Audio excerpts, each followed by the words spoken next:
Class 4 NCERT maths chapter 2 and chapter 3 बहुत ही छोटे से हैं, फटाफट कंप्लीट हो जाएंगे, बहुत ही सिंपल से हैं। देखो चैप्टर 2 के अंदर दो चीज़ें बताई गई हैं, एक है पर्सपेक्टिव। जैसे कई बार क्वेश्चन आ जाते हैं कि बताओ ये शेप इनमें से किससे मैच कर रही है ना। तो आप ये कहोगे कि भाई इसको अगर मैं सामने से देखूंगा तो मुझे रेक्टेंगल दिखेगा, ऊपर से देखूंगा तो मुझे ट्रायंगल दिखेगा। कितनी सिंपल सी चीज़ है ना। तो ये इस तरह की चीज़ें हैं इस चैप्टर में। एक तो ये इंट्रोड्यूस किया गया है, दूसरा इसमें कोऑर्डिनेट सिस्टम इंट्रोड्यूस किया गया है। जो ग्राफ पेपर होता है ना, ग्राफ पेपर हम प्लॉटिंग करते हैं अलग अलग पॉइंट्स की, तो उसको इंट्रोड्यूस किया गया है यहाँ पे। और अगले चैप्टर में, चैप्टर 3 में काउंटिंग दिखाई गई है कि किस तरह से आप इजीली काउंट कर सकते हो, एंड दूसरी चीज बताई गई है इवन और ऑड नंबर्स क्या होते हैं। बड़े छोटे से चैप्टर है, फटाफट हो जाएंगे। देखो गेम खेलते हैं। मैथ्स के लिए, विजुअलाइजेशन के लिए आपको चीज़ें 3D में सोचनी पड़ेंगी अपने दिमाग के अंदर। इसमें देखो यहाँ पे एक बच्ची है रानी, ये लोग हाइड एंड सीक खेल रहे हैं, इसकी डेन है, ये मिनी पीछे है, ये भोलू है, ये जगत है। ठीक है। अब यहाँ पे क्वेश्चन क्या है, कौन सा गेम खेल रहे हैं, हाइड एंड सीक खेल रहे हैं। ऊपर से कौन देख रहा है, पेड़ के ऊपर से जगत देख रहा है, तो उसका पर्सपेक्टिव क्या है, जगत का, जगत का पर्सपेक्टिव ये वाला है, उसको यहाँ से चीजें दिख रही हैं। अगर रानी हट की तरफ देख रही है तो क्या वो सबको देख सकती है जो हट के पीछे छिपे हुए हैं, नहीं देख सकती। क्यों भाई, रानी यहाँ पे है, वो मिनी को नहीं देख सकती क्योंकि वो हट के पीछे है। वो भोलू को नहीं देख सकती क्योंकि भोलू पेड़ के पीछे छिपा हुआ है। ठीक है ना, ये तो अब सीन 3 में साइड में आ गई है, लेकिन सीन 1 में जो है वो नहीं देख सकती क्योंकि इसके पीछे है वो। क्लियर, बड़ा सिंपल सी चीज है बच्चों वाली, मजेदार है एकदम।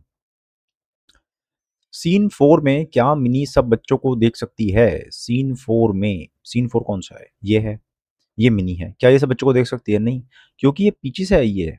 ये जो है मिनी, ये यहाँ पे थी पीछे, है ना, ये यहाँ पे थी, यहाँ से आई है। तो इसको यहाँ से सीन 4 में क्या दिख रहा है, इसको ये बच्चा दिख रहा है, भोलू और जगत दिख रहे हैं। इसको रानी तो नहीं दिख रही, रानी तो आगे की तरफ है ना। तो बस ये पूछा हुआ है यहाँ पे, कितनी सिंपल सी चीज़ है। अब ये पेड़ है, इस पेड़ को साइड से देखोगे सामने से तो हमें ऐसा दिखता है, लेकिन अगर ऊपर से देखोगे पक्षी की नज़र से तो आपको ऐसा दिखेगा। और ये चीज़ें बहुत काम की होती हैं। फॉर एग्जांपल, जब हम फॉरेस्ट सर्वे ऑफ इंडिया, जब फॉरेस्ट सर्वे ऑफ इंडिया बताता है कि इंडिया में कितने फॉरेस्ट हैं, तो फॉरेस्ट की डेफिनेशन क्या है, जिसमें 10% कैनोपी कवर से ज़्यादा हो। 10% कैनोपी कवर, ये क्या चीज़ हो गई। कहने का मतलब ये हुआ, अगर आप ऊपर से पक्षी की तरह किसी एरिया को देख रहे हो, एंड इस तरह से पेड़ों के जो ऊपर के आपको दिख रहे हैं कि इन्होंने, पेड़ों ने कितना एरिया कवर कर रखा है, अगर इस पूरे का 10% पेड़ों ने इस तरह से कवर कर रखा है, फोटो में आ जाए कि हाँ जी पेड़ों ने इतना एरिया कवर कर रखा है, तो बोल देंगे हाँ ये फॉरेस्ट एरिया है। ठीक है ना।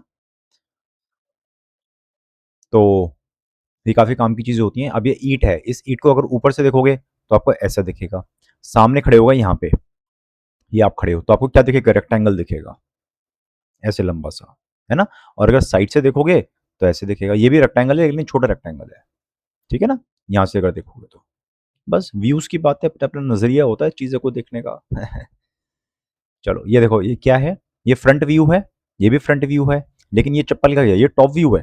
फ्रंट व्यू क्या होगा, जो यहाँ पे जमीन पे चींटी रेंग रही होगी ना, चींटी को दिखेगा ये चप्पल इतनी बड़ी सी साइड से, वो होगा फ्रंट व्यू।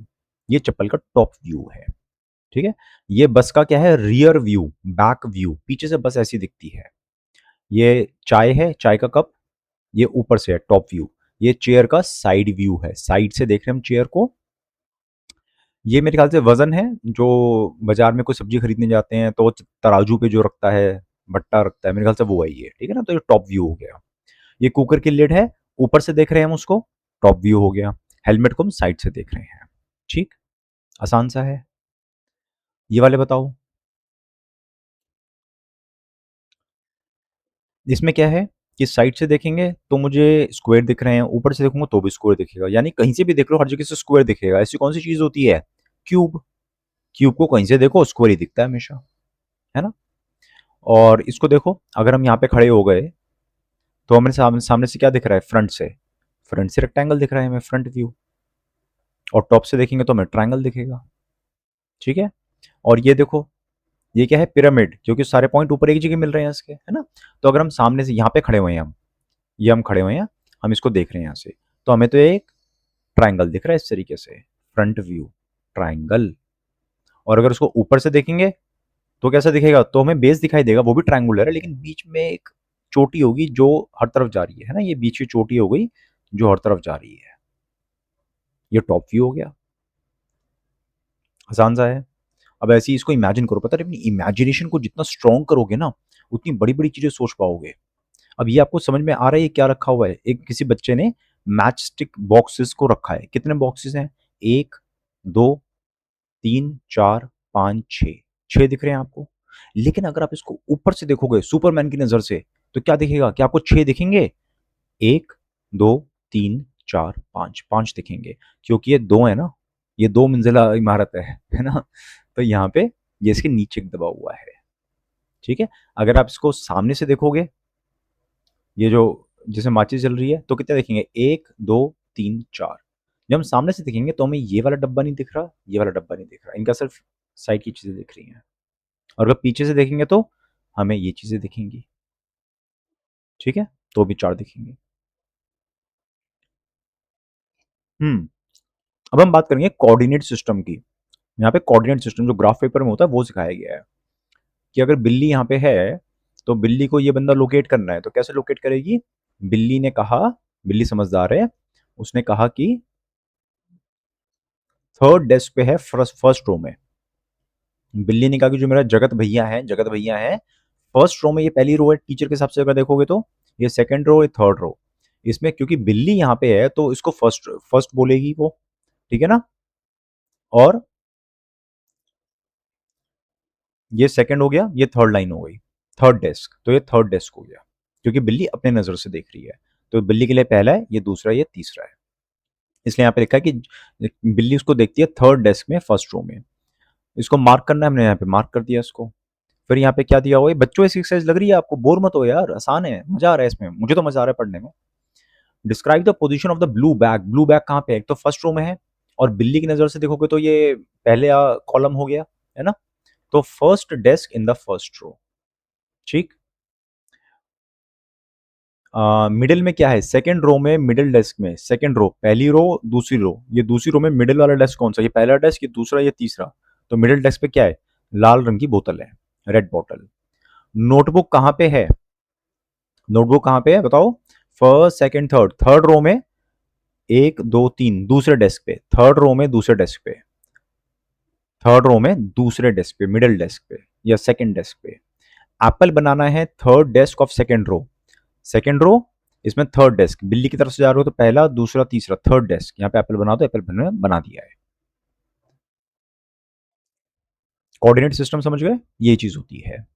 ठीक है ना। तो जैसे रानी ने यहाँ पे रखा कि यहाँ पे ये रखा, यहाँ पे ये रखा, तो कोऑर्डिनेट सिस्टम है ये।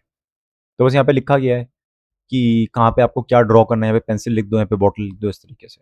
आसान है, मजेदार है। अब इन्होंने इसको गेम की तरह खेला। पहले इन्होंने सीखा, पहले इन्होंने यहाँ पे इसको सीखा कोऑर्डिनेट सिस्टम कैसे बनाते हैं, इसका क्या मतलब होता है। उसके बाद उन्होंने कहा अरे तो मजेदार चीज, इसका गेम बनाएंगे हम। इन्होंने इसका गेम बना दिया। अब देखो, ये इन्होंने कुछ चीजें लगाई हैं यहाँ पे, ये काफी इंटरेस्टिंग है। ठीक। इस बंदे ने, जगत ने अपने मन में एक चीज सोची, एक ऑब्जेक्ट सोचा। अब ये लड़की उसको गेस करेगी, मिनी गेस करेगी। तो कैसे गेस करेगी, ये इसको इंस्ट्रक्शन देगा कि तुम्हें कहाँ कहाँ जाना है, तो ये यहाँ से स्टार्ट करेगी। तो पहले ये यहाँ से 4 कदम गई, दिखा ना देखो, 4 कदम जाके यहाँ पे आ गई, यहाँ पे क्या, ऑरेंज पे आ गई है। तो ये कह रही है अच्छा तुमने जो गेस किया था ऑरेंज गेस किया था। तो ये क्या कह रहा है, नहीं नहीं नहीं, अभी तुम 3 कदम दूर हो। क्या बोला इसने, अभी तुम 3 कदम दूर हो। तो 3 कदम दूर का क्या मतलब हुआ, अब अगर यहाँ पे है तो यहाँ से 3 कदम क्या क्या चीजें दूर हैं, या तो ये मैंगो हो सकता है भाई, एक, दो, तीन, 3 कदम पे या तो मैंगो पहुंच जाएगी, या फिर 3 कदम पे क्या होगा, एक, दो, तीन, बिल्ली पे पहुंच गई। तो जब ये लड़की ऑरेंज पे खड़ी थी, इसने पूछा क्या तुमने ऑरेंज सोचा था, इसने कहा नहीं नहीं तुम 3 कदम दूर हो। तो सोचिए या तो मैं इस पे जाऊं या इस पे जाऊं, तो क्या करती है, शायद बिल्ली होगा, इसने बिल्ली सोचा होगा, तो ये बिल्ली पे आ जाती है। फिर कहती है तुमने बिल्ली सोचा था, वो कहता है नहीं नहीं, you are still 2 steps away, मैंने बिल्ली नहीं सोचा था, तुम अभी भी 2 स्टेप दूर हो। तो बिल्ली से 2 स्टेप दूर क्या है, एक, दो, मैंगो। तो इसलिए आंसर क्या हो गया इसका, मैंगो। इंटरेस्टिंग है। ऐसे आप खुद भी ये गेम्स खेल सकते हो। ठीक है। अभी आपके स्कूल का 3D व्यू है, इसका हमने मैप बना दिया। अब मैप बना के इसमें दिया हुआ है कि ग्रेड 4 से बंदा निकला, उसको स्टेज पे जाना है। ये थोड़ा सा डायग्राम गलत बन गया है। देखो ये ना लाइन यहाँ से स्टार्ट नहीं होनी, ये लाइन यहाँ से स्टार्ट होगी, इस वाले दरवाजे से। ठीक है, तो अगर आपको स्टेज पे पहुंचना है तो सबसे छोटा तरीका क्या होगा स्टेज पे पहुंचने का? सुपरमैन वाला, सीधा यहाँ से उड़ के चले जाओ। जो भी स्ट्रेट लाइन होती है वो सबसे छोटी लाइन होती है, स्ट्रेट लाइन सबसे छोटी लाइन होती है। लेकिन आप सुपरमैन नहीं हो तो आपको चल के जाना पड़ेगा। तो आपको स्ट्रेट लाइंस में जाना चाहिए जहां पे कुछ ओवरलैप ना हो। आप सीधा यहाँ पे जाओगे, सीधा यहाँ पे जाओगे, ये सबसे छोटा रास्ता है, राइट। दूसरा रास्ता क्या हो सकता है? आप यहाँ से गए, यहाँ तक तो कॉमन था, ये था वे नंबर 1, ये मेथड 1 था, पहला रास्ता। दूसरा रास्ता क्या हो सकता है? यहाँ पे, यहाँ पे, यहाँ पे, यहाँ पे, ऐसे जा सकते हो। इन दोनों रास्तों में से कौन सा लंबा रास्ता है? दोनों बिल्कुल सेम है, क्योंकि देखो जब आप यहाँ से निकले तो यहाँ तक तो दोनों कॉमन रास्ते थे। फिर इसके बाद जो ये डिस्टेंस था वही डिस्टेंस ये आएगा, तो ये दोनों तो कॉमन हो गए, है ना। और जो ये डिस्टेंस था वही डिस्टेंस ये है, तो ये भी कॉमन हो गया, तो सेम रहा, उसके बाद भी सेम है, तो ये दोनों इक्वल हो गए। लेकिन अगर आप यहां से घूम के जाओगे तो लंबा पड़ेगा। क्यों? पहले एक तो आपको थोड़ा सा इधर आना पड़ेगा एक्स्ट्रा, उसके बाद आप बिल्कुल सीधे सीधे जाओगे, फिर ऐसे जाओगे और फिर ऐसे जाओगे हल्का सा, तो बाकी सारे लंबे रास्ते हैं। ठीक है, अब हम पढ़ते हैं चैप्टर नंबर 3। ये कोकोनट का पूरा बगीचा है दादाजी का। तो ऊपर से देख रहे हैं हम, साइड से कोकोनट के पेड़ ऐसे दिखता है, लेकिन ऊपर से ऐसा दिखता है। ठीक है, तो कितने कोकोनट है? सिंपल, ऐसे काउंट करो, ऐसे काउंट करो, ऐसे काउंट करोगे कितने हैं? 1 2 3 4 5 6 7 8 9, 9 हो गए, राइट। अब आप कहोगे कि 9 तो इसके अंदर है और इसमें कितने? इसमें भी 9 है, तो 9 प्लस 9 प्लस 9 प्लस 9, ऐसे कितनी बार प्लस करोगे 9 को? 9 टाइम्स। तो 9 को 9 टाइम्स प्लस करने की जगह 9 से मल्टीप्लाई कर लो। अगर मान लो ये सिर्फ 6 रोज होती, ये सब नहीं होते, तो हम क्या करते? 9 plus 9 plus 9 plus 9 plus 9 plus 9, 9 को हमने 6 बार ऐड किया है, यानी कि 9 इंटू 6। ठीक है, तो यहां पे क्या है? टोटल 81 पेड़ है, 9 into 9। Grandpa has plucked 5 coconuts from each tree. Grandpa ने हर पेड़ से 5 कोकोनट तोड़े, हर किसी से, तो टोटल तो 81 थे और हर किसी से 5 तोड़ लिए, तो कितने हो गए? 81 इंटू 5, 405। ठीक है, कितने कप्स हैं इसमें? कैसे काउंट करोगे? 1 2 3 4 करके? नहीं, ऐसे देखो ना, यहां तक तो कॉमन है, तो इसमें देख लो इसमें कितने हैं। इसमें हमने गिना, इसमें 9 है, इसमें 9 है, तो इसमें भी 9 होंगे, तो 9 प्लस 9 लिख लो पहले। ठीक है, उसके बाद इस वाले में बस एक एक्स्ट्रा है ना, तो इसमें 10 हो गए, और इस वाले में 11 हो गए, एक एक्स्ट्रा हो गया, तो 11 10 और 9, 11 10 और 9 कितने हो गए? 11 और 9 20, 20 और 10 30, तो 30 ये हो गए, 30 ये हो गए, टोटल 60 हो गए, राइट। ये वाला क्वेश्चन देखो, इसमें पूछा गया कि कितने लड्डू हैं कोकोनट वाले और कितने मिल्क पेड़े हैं। ये मेरे ख्याल से कोकोनट के लड्डू होते हैं। ठीक है, ये लड्डू हैं कोकोनट के, और ये पेड़ा है। तो इसमें लड्डू देखो कितने हैं? 3 और 3 और 3 और 3, यानी कि 12 और एक बीच में 13, तो 13 लड्डू हो गए एक प्लेट में, ये एक ट्रे है, 13 हो गए इसमें, और ऐसी 3 ट्रे हैं, 1 2 3, तो 13 इंटू 3 39 कोकोनट लड्डू हैं। पेड़े कितने हैं? 3 3 3 3, यानी कि 12, एक प्लेट में 12 है और 3 प्लेटें हैं, तो 12 3 जा 36। टेबल्स आपको लर्न होनी चाहिए कम से कम 20 तक, मुंह जबानी ये लर्न होनी चाहिए, एंड उल्टी याद होनी चाहिए। उल्टी का क्या मतलब हुआ? अगर मैं आपको कल को नंबर दे दूं कोई 117, तो नंबर देखते ही आपके दिमाग की बत्ती जलनी चाहिए कि भैया 117 का मतलब होता है 13 9 जा, ऐसे याद होना चाहिए। 72 का क्या मतलब होता है? 72 का मतलब होता है 8 9 जा, या फिर 12 6 जा। ठीक है, ऐसे आपको चीजें लर्न होनी चाहिए बिल्कुल, तब मजा आएगा पढ़ने में। इसमें क्या है, ये तो बच्चों वाली चीज है कि इनमें से कुछ सिक्के 5 रुपए के हैं, जैसे 5 रुपए का है, कुछ 20 रुपए के हैं, कोई 10 रुपए का भी है, ये शायद 10 रुपए का है। तो काउंटिंग करनी है कि 10 रुपए वाले कितने हैं। मान लो 10 रुपए वाले, मान लो 4 सिक्के होंगे तो 10 इंटू 4 कर लो।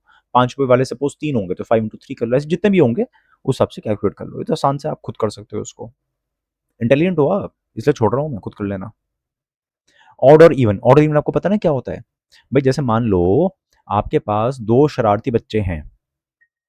कितने बच्चे हैं? दो शरारती बच्चे हैं, एंड आपके पास 10 एप्पल्स हैं, तो कैसे बांटोगे? 5 5 बांट दोगे, तो इवन हो गया भाई। हाँ भाई, दोनों में इवनली डिस्ट्रीब्यूट हो गई हैं चीजें, राइट। लेकिन अगर 11 हुए तो डिस्ट्रीब्यूट नहीं कर पाओगे, तो ये ऑड नंबर है। तो जिस भी किसी नंबर के आप दो इक्वल हिस्से कर सकते हो, दो इक्वल हिस्से कर सकते हो, वो इवन होते हैं, उसको इवन हिस्सों में बाँट सकते हो, है ना? और जो 2 से नहीं हो पा रहे वो ऑड हो गए। तो इनमें से ये ऑड नंबर्स हो गए, ये आपके इवन नंबर्स हो गए, राइट? तो जिसके लास्ट में 2 के मल्टीपल्स आ रहे होंगे 0, 2, 4, 6, 8 वो सब इवन नंबर्स होते हैं।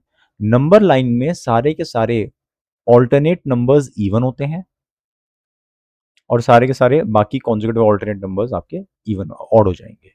ठीक है, सिंपल सा था। कल दूसरा चैप्टर पढ़ेंगे। Thank you.